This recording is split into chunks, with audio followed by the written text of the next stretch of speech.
La somme théologique de saint Thomas d'Aquin, de la bonté de Dieu. Première partie, question 6, article 3. Dieu seul est-il bon par essence? Argument d'autorité, Boès dit dans son traité sur la Trinité, « Hors de Dieu, tous les êtres sont bons par participation.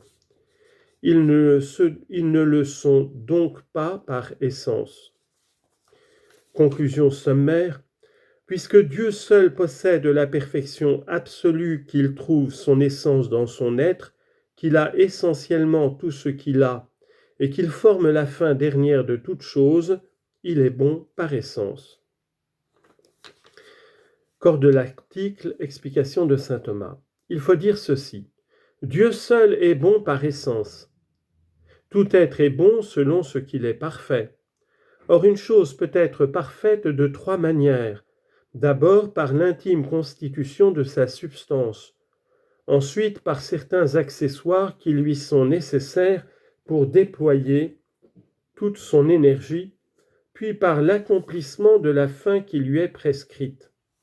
Ainsi, la première perfection du feu, par exemple, consiste dans l'être que lui donne sa forme substantielle. La deuxième dans la chaleur, la légèreté, la pénétrabilité et d'autres propriétés semblables.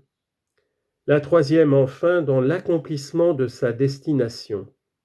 Eh bien, Dieu seul, à l'exclusion des choses finies, possède essentiellement ces trois sortes de perfection. D'abord, lui seul trouve son essence dans son être. Ensuite, il a nécessairement ce que les créatures ont par accident, comme la sagesse, la bonté et les autres attributs de ce genre. Puis, aucune fin ne lui est prescrite, mais il est lui-même la fin de toute chose. Ainsi, Dieu seul a dans son essence toutes les perfections, donc il est seul essentiellement bon. Première objection.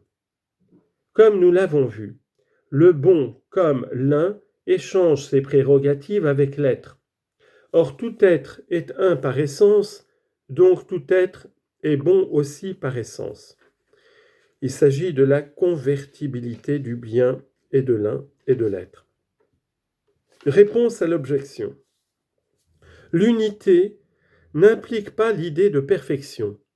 Elle énonce seulement l'indivision qui appartient à l'essence des choses. En effet, les choses composées sont indivisées par l'acte. Les choses simples le sont par l'acte et par la puissance. Les choses sont donc une par essence, mais elles ne sont pas bonnes de la même manière, comme nous le prouvions tout à l'heure. Deuxième objection. Le bon est ce que tout désire, nous l'avons dit souvent. Or tout désire l'existence. Donc l'existence de chaque chose est sa bonté. Mais chaque chose existe par son essence, donc chaque chose est bonne aussi par son essence. Réponse. Les choses créées sont bonnes par leur être, mais leur être n'est pas leur essence. Donc elles ne sont pas bonnes par leur essence. Troisième objection. Toute chose est bonne par sa bonté.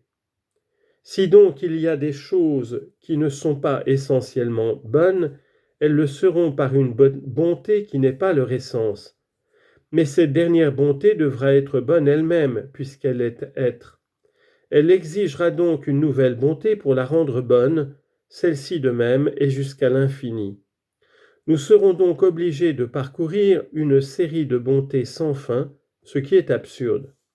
Donc chaque chose est bonne par essence. Réponse à cette objection. La bonté des choses créées n'est pas leur essence, mais quelque chose d'accidentel comme leur être, leur qualité ou le rapport qu'elles ont avec leur fin. Cette bonté accidentelle est bonne de la même manière qu'elle est être. Or, elle est être parce qu'elle est quelque chose elle-même, et non parce qu'une autre chose est en elle. Elle est donc bonne parce qu'elle est quelque chose de bon, et non parce qu'elle a en elle une autre bonté qui la rend bonne.